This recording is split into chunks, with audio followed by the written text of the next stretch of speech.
آج ہم بات کریں گے نیت پر، کیونکہ نیت کا ہماری زندگی میں ایک بڑا کردار ہوتا ہے اور نیت ہماری زندگی میں ایک اہم رول ادا کرتی ہے۔ کلام خدا کے مطابق اگر ہم رومیو کا خط اس کا 8واں باب دیکھیں تو 5ویں آیت میں لکھا ہے، جو جسمانی ہے وہ جسمانی باتوں کے خیال میں رہتے ہیں، اور جو روحانی ہے وہ روحانی باتوں کے خیال میں رہتے ہیں۔ ہمارے خیالوں کے پیچھے ایک بڑا اہم کردار ہوتا ہے ہماری نیت کا۔ ہماری نیت کے مطابق ہمارے خیال بنتے ہیں۔ اگر ہم اس کو پڑھتے چلے جائیں تو میں آپ کے لیے ضرور پڑھنا چاہوں گی تاکہ اور وضاحت ہو سکے۔ اور لکھا ہے 6 آیت میں، اور جسمانی نیت موت ہے مگر روحانی نیت زندگی اور اطمینان ہے۔ جب نیت ٹھیک ہوتی ہے تو ایک اندر شادمانی سی ہوتی ہے، انسان اطمینان کی حالت میں رہتا ہے، اور جب نیت ٹھیک نہ ہو تو سب کچھ پا کر بھی انسان بے چین رہتا ہے۔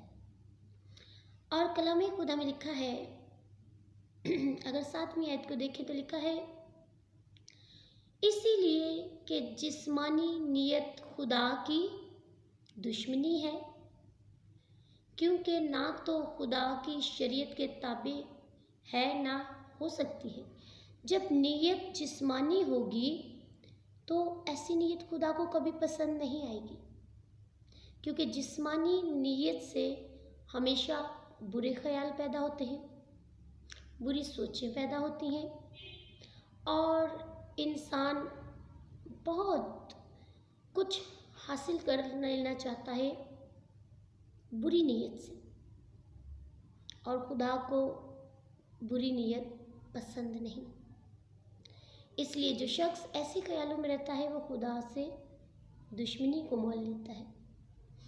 اور لکھا ہے کہ کیونکہ جب جسمانی نیت ہوگی تو انسان نہ شریعت کے یعنی خدا کے کلام کے تابع ہو سکا ہے۔ یہ جو نیت ہے یہ خدا کے تابع نہیں ہو سکتی اور نہ ہی ہوئی ہے۔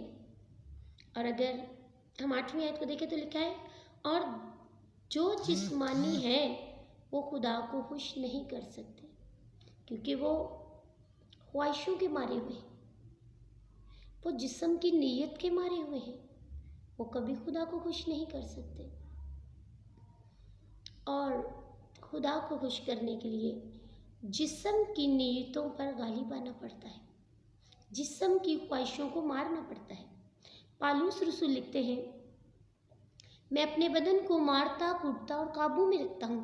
اس کا یہ مطلب نہیں کہ وہ اپنے بدن پر تشدد کرتا ہے، اس کا یہ مطلب ہے کہ وہ اپنے بدن کی خواہشوں کو کنٹرول میں رکھتا ہے، وہ بری نیت کو غالب نہیں آنے دیتا۔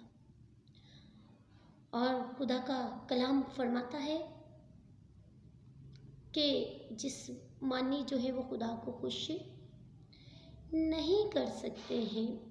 اور اگر کلام خدا میں بڑھتے ہوئے اگر ہم دیکھیں تو 12ویں آیت میں لکھا ہے، پس اے بھائیو ہم قرض دار تو ہیں مگر جسم کے نہیں کہ جسم کے مطابق زندگی گزاریں۔